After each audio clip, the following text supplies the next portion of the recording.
They thought they had won. They thought an 82-year-old disabled veteran fighting a medical crisis wouldn't have the strength to fight back against a multi-million-dollar suburban machine. Hit that subscribe button right now, because watching an abusive HOA destroy a sick man's home only to face the ultimate act of financial revenge is a journey you cannot afford to miss. When the final foreclosure notice was nailed to my father's front door, it didn't just feel like a legal document, it felt like a declaration of war. My dad, Arthur, had spent 22 years serving this country in uniform, losing a hip during his second deployment and earning a chest full of medals that he kept polished in a glass case in the living room. When he retired, he bought a quiet, modest home in the rolling hills of Oakridge Manor, wanting nothing more than to spend his golden years tending to his backyard vegetable garden and watching the sunset in peace. He didn't bother anyone. He paid his property taxes on time, every single year. But he made one fatal mistake in the eyes of the suburban elite. He didn't join their country club mentality. When the local HOA board decided that the neighborhood aesthetic required every lawn to use a specific, high-priced commercial landscaping vendor, at triple the cost, my father politely declined, choosing to mow his own grass just like he had done for decades. That small act of independence turned into a relentless, targeted campaign of harassment. First came the nuisance fines. Unapproved grass height. A trash can left out 20 minutes too long. A faded coat of paint on the front porch railing. Before my dad even realized what was happening, the HOA had stacked up thousands of dollars in predatory, compounded penalties, intentionally sending the notices to an old mailing address while he was hospitalized for a sudden heart procedure. And then, while my father was lying in a hospital bed fighting for his life, they quietly pushed through a secret summary foreclosure judgment, stealing the home he had owned outright for 20 years over less than $4,000 in disputed landscaping fees. When I rushed home from my job 3 states away and found out what they had done, my blood ran ice cold. They thought they had successfully broken an old soldier. They thought they could auction off his house to one of their board members' real estate buddies for pennies on the dollar and sweep him under the rug. They had no idea who my father raised, and they had no idea what I had sitting in my corporate investment account. The cold reality of what the Oakridge Manor HOA had pulled hit me like a physical blow when I finally pulled up to my father's house. A glossy, neon-orange notice of sheriff's execution and public auction banner was plastered right across the front picture window. The flower beds he had spent years cultivating were already overgrown, and a sleek, black luxury SUV sat idling in his driveway, driven by none other than Marcus Vance, the HOA's ruthless president. Marcus stepped out of his vehicle, wearing a $1,000 designer suit that looked ridiculous against the quiet backdrop of a suburban cul-de-sac. He flashed a smug, predatory grin as he adjusted his gold watch, walking toward me with all the warmth of a corporate vulture sizing up its next meal. "Ah, the out-of-town kid," Marcus drawled, crossing his arms and leaning against the hood of my rental car. "Look, I'll save you some time and grief. The foreclosure is fully finalized. The title has cleared county review, and the public auction is scheduled for Friday morning down at the county courthouse." He chuckled, a cold, dismissive sound that made my fists clench so hard my knuckles turned white. "Frankly, your old man should have known better than to defy the neighborhood bylaws," Marcus continued, lowering his voice into a mocking whisper. "A house like this in Oakridge Manor is worth $400,000 on the open market. We're picking it up for a fraction of that in back fees and legal costs. Business is business, kid." I didn't yell. I didn't shove him off my rental car.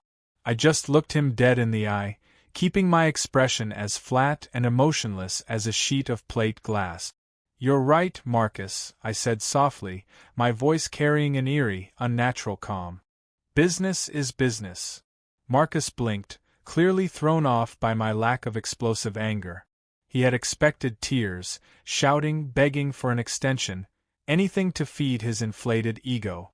Instead, I simply walked past him, opened the front door with the emergency spare key, and went inside to see my dad. The house smelled of hospital antiseptic and stale air. My father was sitting propped up in his recliner, looking heartbreakingly frail, wrapped in a woolen blanket despite the summer heat. His hands trembled as he held a framed photograph of his old army unit. "They're taking it, son," my dad whispered, his voice cracking with a defeated grief that tore right through my chest. 22 years in the service, and a bunch of suit-wearing cowards in an HOA stole my home while I was hooked up to a heart monitor. I walked over, knelt beside his chair, and gently placed my hand over his shaking fingers. "They didn't steal anything yet, Dad," I told him, locking my gaze onto his. "You rest. Let me handle the paperwork. I promise you by this time next week, those people are going to wish they had never heard the name Oakridge Manor." He looked at me, seeing the cold, unyielding resolve in my eyes, and a small, tired nod of trust passed between us. What Marcus didn't know, what the entire smug, corrupt HOA board couldn't possibly have factored into their greedy little math, was that my career wasn't in some ordinary 9-to-5 desk job. I was a senior portfolio manager specializing in distressed corporate assets, distressed real estate debt, and bulk municipal lien acquisitions. And I didn't just have enough cash in my investment portfolio to buy back my father's house 10 times over. I had been quietly buying up something much more dangerous, the massive, multi-million-dollar commercial bank debt that financed the entire Oakridge Manor Development's community infrastructure. And the auction on Friday wasn't going to go down the way Marcus planned. Friday morning arrived with a heavy, suffocating humidity that hung over the county courthouse parking lot like a wet blanket. Inside the main public auction hall, the air conditioning hummed weakly overhead, doing little to cool down the nervous energy packed into the room. Rows of folding chairs were filled with local real estate speculators, flippers, and opportunists holding numbered bidder paddles, all whispering excitedly among themselves. Sitting front and center, looking like kings of the county, were Marcus Vance and 2 other members of the Oakridge Manor HOA board. They had dressed up for the occasion, wearing expensive designer suits and sipping iced coffee from travel mugs, whispering and laughing as if they were attending a high-end charity gala instead of a foreclosure sale. They weren't even trying to hide their scheme. Under county rules, the foreclosure auction for my father's home was set as the very first item on the morning docket. Marcus had already arranged for a shell LLC controlled by his brother-in-law to place a token opening bid that would clear the remaining legal fees, handing over a $400,000 home for a ridiculous $4,500. A heavy silence fell over the room as the county bailiff stepped up to the front podium and rapped a wooden gavel twice.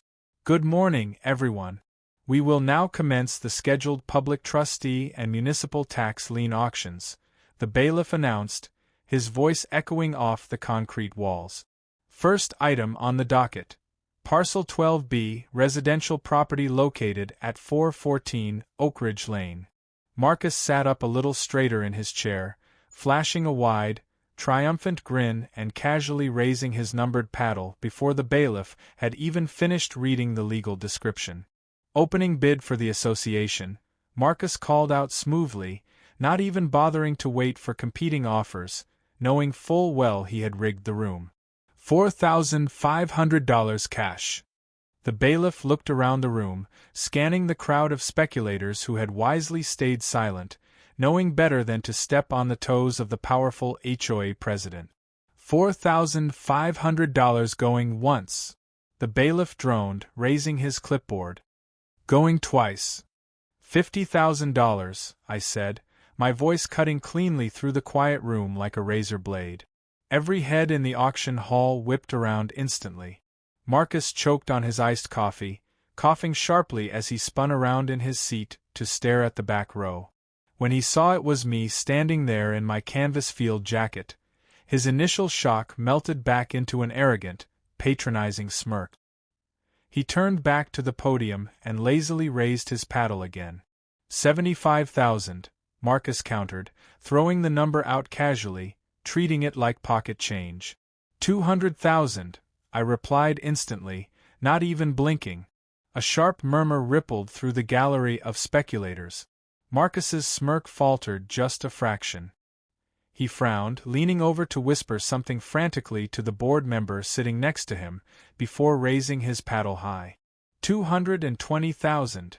Marcus snapped back, his voice carrying a sudden edge of defensive irritation. I stepped out of the back row, walking slowly down the center aisle toward the front of the room, letting the heavy rubber soles of my boots echo on the floor. $350,000, I said calmly, stopping just 10 feet behind Marcus's chair. Marcus slammed his hand down on the armrest of his folding chair, spinning around to face me, his face turning a deep, angry shade of crimson. "Are you insane?" Marcus hissed, loud enough for half the room to hear. "You don't have that kind of capital. You're just a country boy playing in over your head. Stop wasting the court's time." I didn't blink. I reached into my jacket pocket, pulled out a certified cashier's check, and dropped it casually onto the front trustee's desk. "The funds are fully verified and escrowed, Your Honor," I told the bailiff, ignoring Marcus completely. Marcus stared at the check, then up at me, a sudden, cold wave of panic finally starting to crack his unbreakable corporate armor. But little did he know, winning back my father's house for $350,000 was only phase 1 of the plan. The real destruction was about to begin on item number 2. The auction hall plunged into a stunned, deafening silence. Real estate speculators in the back row sat frozen with their numbered paddles frozen midair, while Marcus Vance stared at the cashier's check resting on the trustee's desk as if it were a venomous snake. He had assumed I was bluffing.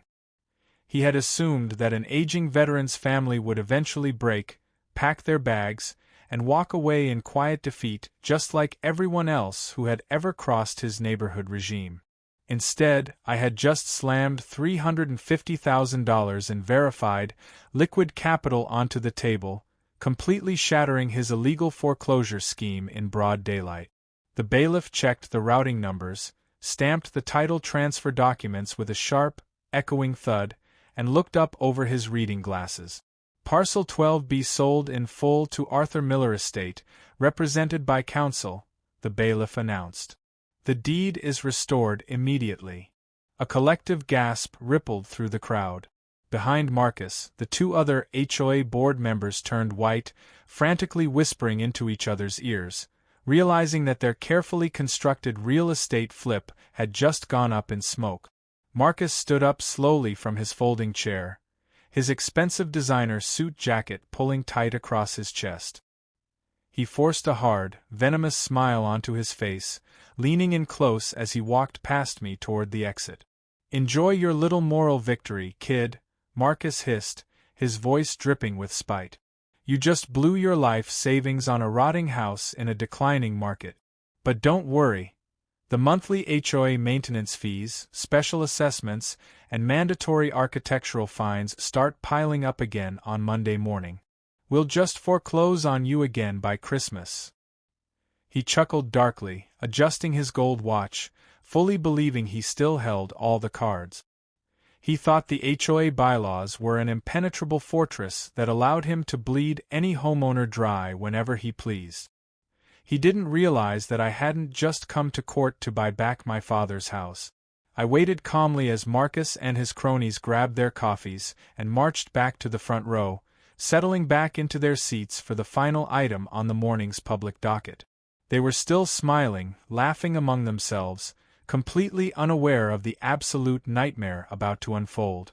The bailiff shuffled a fresh stack of legal papers, cleared his throat, and tapped his gavel once more. "Moving on to final item on today's public execution docket," the bailiff droned, reading from a thick legal manifest. "Case file number 889 Corp. Commercial lien foreclosure and default judgment against the master infrastructure, common interest properties, and community amenities of the Oakridge Manor Homeowners Association, including the primary community clubhouse, swimming pool complex, and central parking facilities." Marcus stopped laughing. His smile instantly vanished, his head snapping toward the podium as if he had been struck by lightning. The courtroom air turned ice cold. Opening bid for the commercial master debt holder, the bailiff continued smoothly, raising his clipboard. I stepped forward from the aisle, slid a second, much heavier manila folder directly across the trustee's desk, and raised my hand. Full debt acquisition settlement, I said, my voice cutting through the silent room with absolute, unyielding authority. $2.4 million cash, paid in full. Debt is assumed and executed. Marcus bolted upright out of his chair so fast his metal folding horse clattered loudly against the concrete floor. His face turned an ashen, ghostly white, his eyes bulging as he stared at me in sheer, unadulterated horror. "Wait, what?" Marcus choked out, his voice cracking into a panicked shriek that shattered courtroom decorum. "That's impossible. That commercial debt is held by Apex Capital. You can't just. That's the entire association's infrastructure. That's our clubhouse." The bailiff slammed his gavel down hard. "Quiet in the courtroom or you're being removed, Mr. Vance." I turned slowly, locking my gaze onto Marcus's wide, terrified eyes, and let out a cold, calm smile. Apex Capital sold the entire multi-million-dollar developer debt package to my portfolio management firm 3 days ago, Marcus, I said softly, loud enough for every speculator in the room to hear. "Which means as of right now, I don't just own my father's house." I reached into my pocket, pulled out a fresh set of heavy steel keys, and tossed them lightly onto the table. "I legally own the entire Oakridge Manor clubhouse, the community pool, and every square inch of common ground your association stands on." The auction hall erupted into absolute, unadulterated chaos. Real estate speculators who had sat quietly moments before were now shouting over one another, pulling out their phones to call business partners, while the 2 remaining HOA board members stared at Marcus in sheer panic, realizing their multi-million-dollar suburban empire had just been legally dismantled in less than 30 seconds. Marcus Vance stood paralyzed, his knees visibly shaking as he clutched the back of his metal chair for support. The untouchable, arrogant president of Oakridge Manor was completely broken, staring down the barrel of a financial annihilation of his own making.